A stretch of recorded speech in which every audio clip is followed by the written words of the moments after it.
That's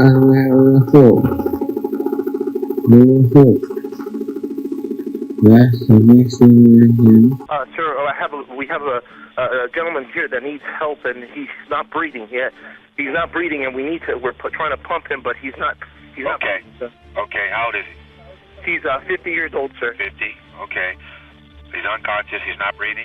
Yes, he's not breathing, sir. Michael Jackson was more than a superstar. He was a once-in-a-generation force who changed music, dance, fashion, and entertainment forever. Every era of his career brought something new, something bold, and something unforgettable. But behind the lights, the fame, and the legendary stage presence, his final chapter ended in tragedy on June 25, 2009, leaving the world shocked and heartbroken. Okay, and he's not conscious either. No, he's not conscious, sir. Okay. All right, do you have him? Is he on the floor? Where's he at right now? He's on the bed, sir. He's on the bed. Okay, let's get him on the floor. Okay. Okay, let's get him down to the floor. I'm going to help you with CPR right now, okay? We need him. Yes, we're already on our way there. We're on our way. I'm going to do as much as I can to help you over the phone. We're already on our way. Did anybody see him? Yes, we have a personal doctor here with him, sir. Oh, you have a doctor there? Yes, but he's not responding to anything. No, he's not responding to CPR or anything, sir. Oh, okay. Well, we're on our way there. If your guys are doing CPR and you're instructed by a doctor, he has a higher authority than me.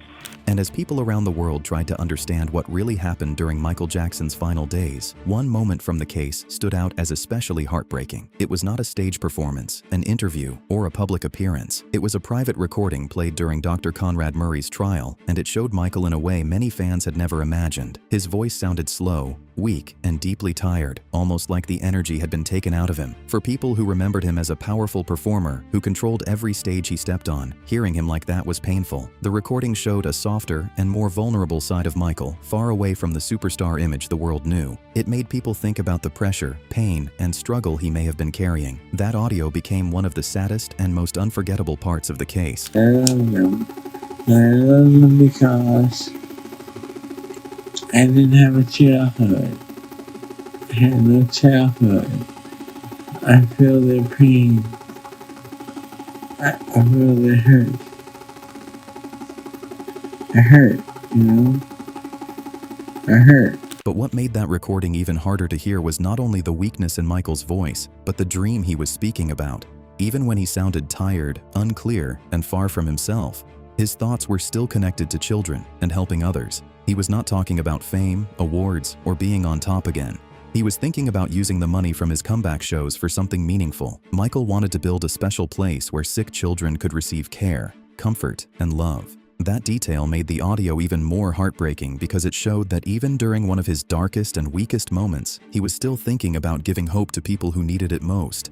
Fans heard a man in pain, but they also heard the same caring heart that had always been part of Michael Jackson's story. This was Michael Jackson, clearly in need of assistance, clearly under the influence of an intoxicant, and Conrad Murray, still knowing these things, continued to give him these drugs and these intoxicants. And the concerns around Michael's final days were not limited to one moment. In court, another phone call was brought up that showed people close to him had already started to worry before the tragedy happened. A few days before Michael passed away, his manager at the time, Frank DeLeo, contacted Dr. Conrad Murray because he felt something was wrong. Michael did not seem like the strong, sharp, and focused performer everyone expected him to be, especially with his comeback shows coming closer. The call showed that there was already tension and fear around his condition. It was not just after his death that people started asking questions. Some warning signs were already there. That made the situation even more heartbreaking because it suggested that people around Michael could sense something was off before everything ended. It added another painful layer to the story of his final days. How long, as far as all of that you've heard, would the effect of 25 milligrams of propofol last? But how could you be sure? I mean, wasn't it reckless to leave? No. Murray contends he gave the singer so little propofol that the effects of it were long gone by the time he stepped away. After the trial, the questions around Michael's final hours only grew louder. Dr. Conrad Murray was found guilty, but many people still wanted to know exactly what happened inside that room before help arrived. In an interview before the final decision, Murray tried to explain his side and respond to the biggest doubts people had. Why was emergency help not called sooner? How long was Michael left alone? Those questions made the story even more intense because the answers could change how people understood the final moments of Michael Jackson's life. Do you feel guilty that he died? I don't feel guilty because I did not do anything wrong. I am very, very sorry for the loss of Michael. Michael is a personal friend. It's heartfelt. It's been painful.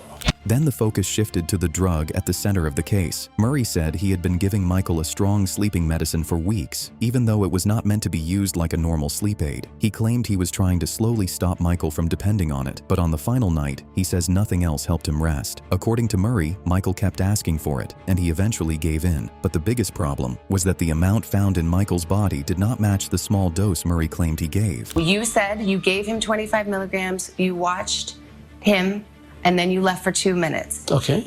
How long, as far as all of that you've heard, would the effect of 25 milligrams of propofol last? But how could you be sure? I mean, wasn't it reckless to leave? And this is where Murray's story started to face even more pressure. At first, he said he had only stepped away from Michael for a very short time, but phone records told a different story. That morning, Murray was using his phone, making calls and sending messages while Michael was still in a dangerous condition. Later, he admitted he had been away from the room longer than he first claimed. This raised one of the biggest questions in the case. Why was Michael left alone when he needed close medical attention the most? We have a 10:14 a.m. phone call, a 10:20 phone call. How could you really be monitoring Michael Jackson at the same time you're making calls, you're texting, you're emailing? Were you distracted? No, I was not.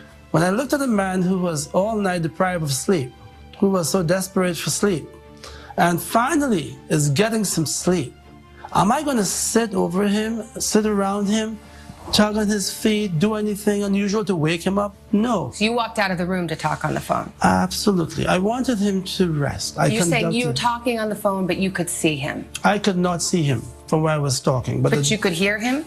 I would think if he got up and he called for me, I would hear him. If he stopped breathing, could you hear that? No, I cannot. But he was not on an infusion that would cause him to stop breathing. And that's the reason they talk about I was not supposed to be monitoring him at that time because there was no need for monitoring. So you don't regret leaving the room? I regret that Michael has passed. After that, Murray tried to explain the tragedy in a completely different way. He claimed that while he was not in the room, Michael may have taken extra medicine on his own and then used more of the sleeping drug himself. According to that argument, those drugs together became deadly. But this explanation only made the case more controversial because it raised even more questions. Was Michael truly able to do that in his condition? Or was Murray trying to shift the blame away from himself? Is it your theory that he woke up and then somehow, in the 2 minutes you were gone, injected himself, gave himself lidocaine so he wouldn't feel the burn? I mean, is that your theory? Well,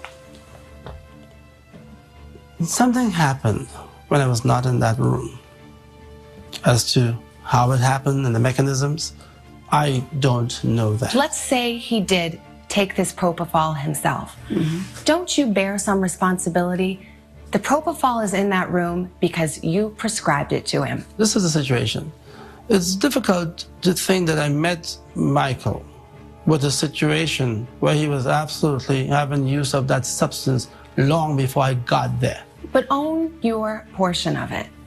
Were you right to leave him in a situation where he had the opportunity to inject himself? Well, I'm going to say that was not a foreseeable situation. If Mr. Jackson was an addict and he had shared that information with me, addicts may behave in a way that is unreasonable and you may consider it. But you yourself just said he was a desperate man. Desperate for sleep.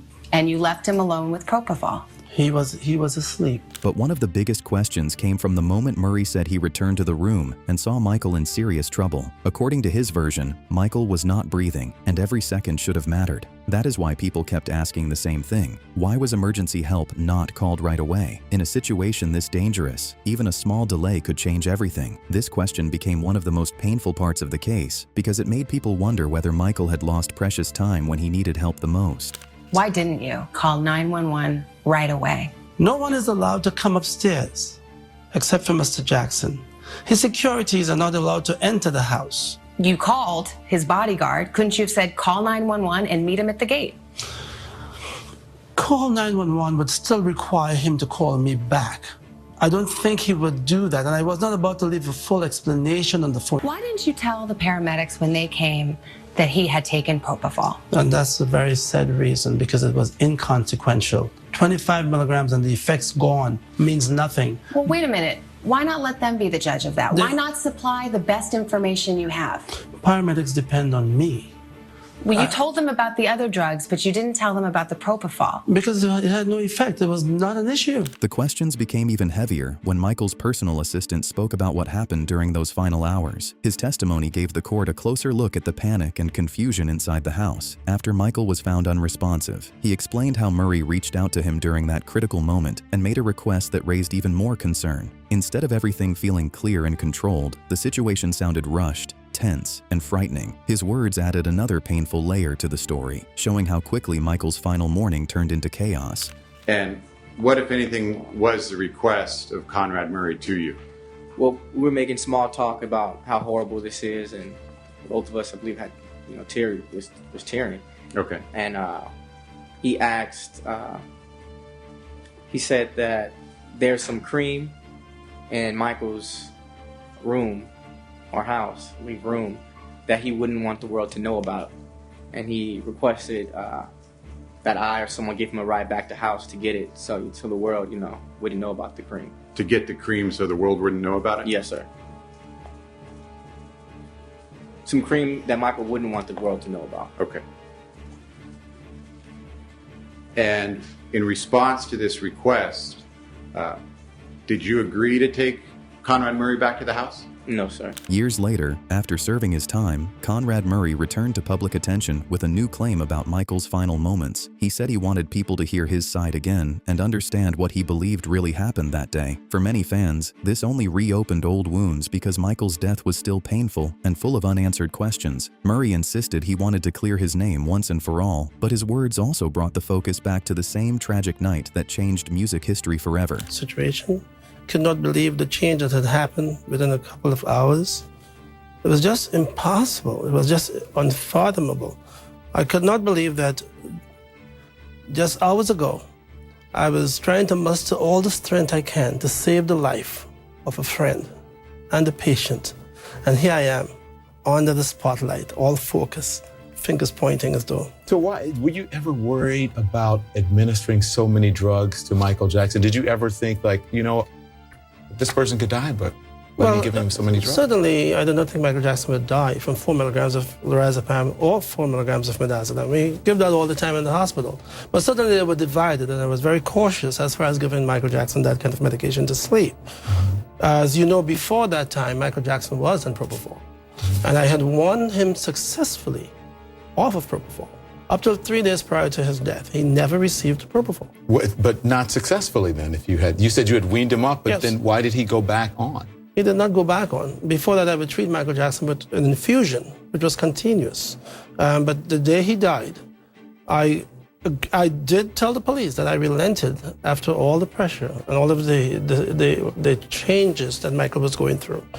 Unbeknownst to me, it was because he was in withdrawal of another substance. In another part of the interview, Murray tried to defend himself again, saying there were things about Michael's condition that he did not know. His point was simple. How could he know what Michael was taking if Michael never told him? But for many people, that answer was not enough. The same question kept coming back. The one fans, investigators, and the public had been asking from the beginning. If Michael was in such a fragile state, why was he left alone at all? Murray's explanation may have been his side of the story, but it did not erase the concern that Michael needed constant care in those final hours. Instead, it made the situation feel even more troubling because the focus shifted back to responsibility, timing, and whether the warning signs were ignored when Michael needed help the most. You said you didn't know that about him. Shouldn't you have known, though, as his physician? If I made any inquiries of Michael as far as drug use and he never gave the information up, how would I get it? Yeah. I mean, I would have to depend on my patient to tell me the truth. And I never got that information from Michael. My question is, if you say that he was like a hamster up and down, why would you leave him alone for any amount of time? It was not that I was leaving Michael alone. It's how many times Michael left me alone. But on that night you did? Well, no, I never left him during that night. He left me. There are 2 suites, an exclusive bedroom where I am not allowed. His children sometimes are invited.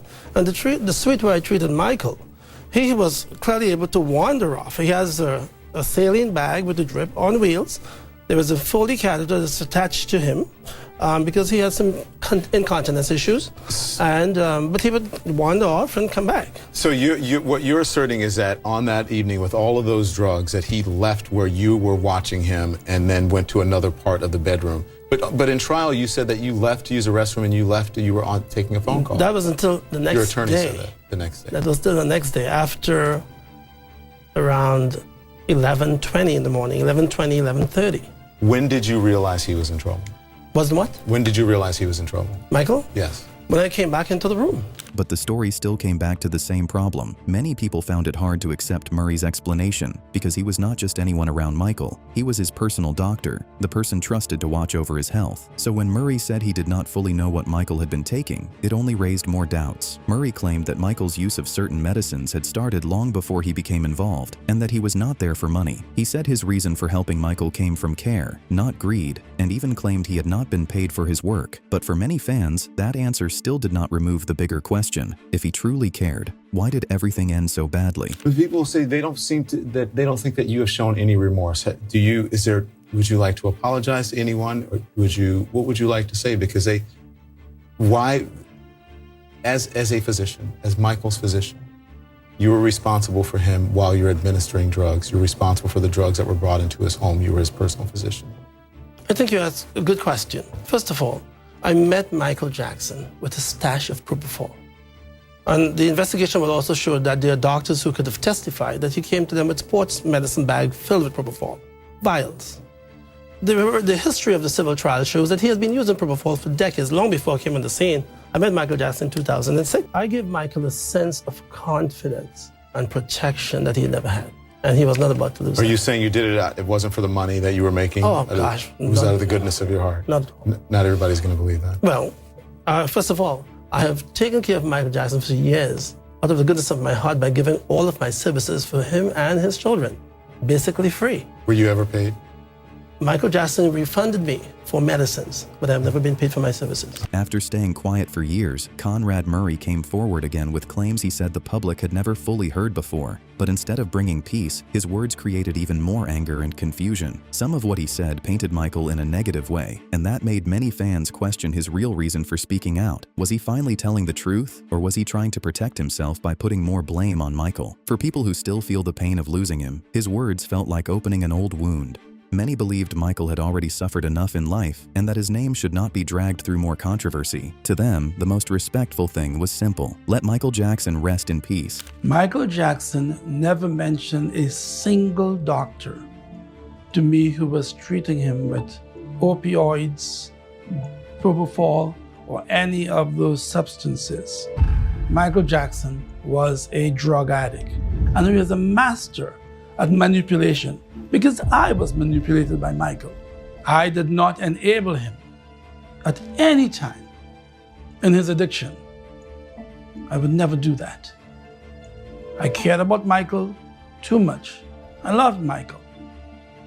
I haven't lost that love for Michael, despite the pain and suffering that I've encountered. And after all the arguments, interviews, and painful questions, the story goes back to the first heartbreaking moment the world learned Michael was gone. At UCLA Medical Center, his brother Jermaine stood before the cameras with sadness written all over his face. He was not speaking as a celebrity or as part of a famous family. He was speaking as a brother who had just lost someone he loved. His words reminded everyone that behind the name, the music, and the history, Michael was still a son, a father, and a brother. That moment hit fans hard because it made the loss feel real, personal, and impossible to forget. My brother, the legendary king of pop, Michael Jackson, passed away on Thursday, June 25th, 2009 at 2:26 p.m. It is believed he suffered cardiac arrest in his home. However, the cause of his death is unknown until results of the autopsy are known, as did the paramedics who transported him to Ronald Reagan UCLA Medical Center.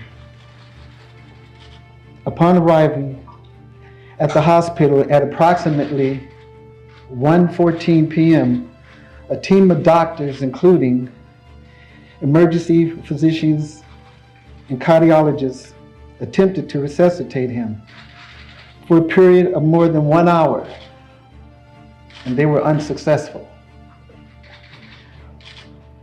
Our family requests that the media Please respect our privacy during this tough time. And may Allah be with you, Michael, always. Love you. If this story moved you, make sure to like, subscribe, and turn on notifications for more deep breakdowns like this.